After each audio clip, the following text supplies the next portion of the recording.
otherwise. This is the parenting tradition I've inherited, and thus the one I focus on.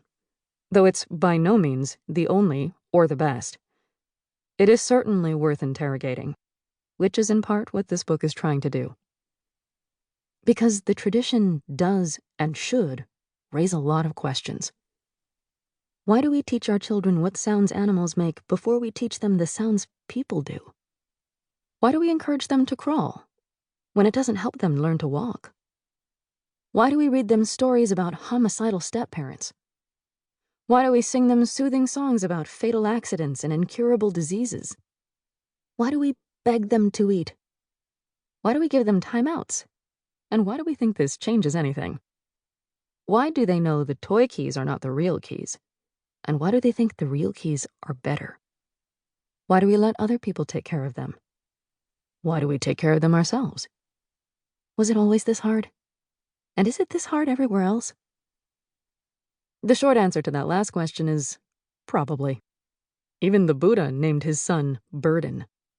And by the way, he left the family a week after the birth. You can hardly expect the less enlightened of us to do any better. Biology certainly doesn't. As sociobiologist Robert Trivers argued in a landmark paper, the ideal pairing, from an evolutionary perspective, is children who ask for too much, coupled with parents who won't meet all their demands. This way, both parent and child survive. Their selfish or withholding genes pass on, and the hard work continues. It is, let's be clear, very, very hard. Freud called child-rearing one of the 3 impossible professions, the other 2, governing nations and psychoanalysis.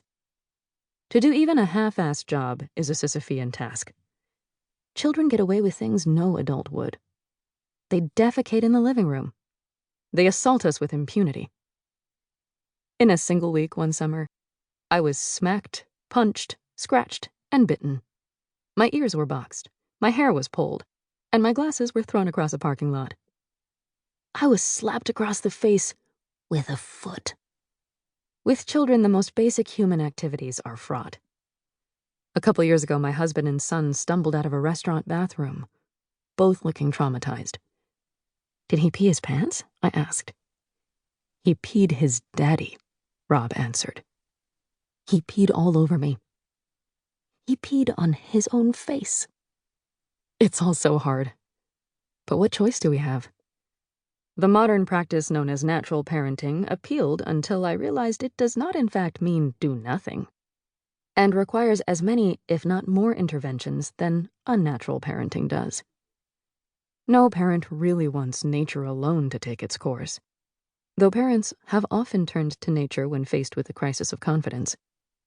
This is a little like asking the house cat for contractor recommendations, and is generally just as helpful. When nature alone has served as parent, as in the case of the feral children who occasionally turn up in history, things haven't turned out so well. Unless you were hoping for a chronically masturbating child with no language skills or table manners. Since I'm hoping for a bit more, the past few years have been a lot of work. Much of what children subject us to, sleep deprivation, extreme noise, stress positions, physical abuse, use of bodily fluids as weapons, fits the technical definition of torture. Most of our parenting actions are taken simply because they've broken us down.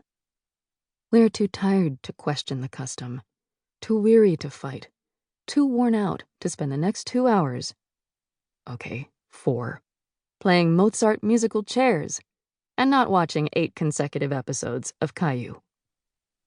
Why is my forehead bruised? What's this on the carpet? Who wants to watch episodes 9 and 10?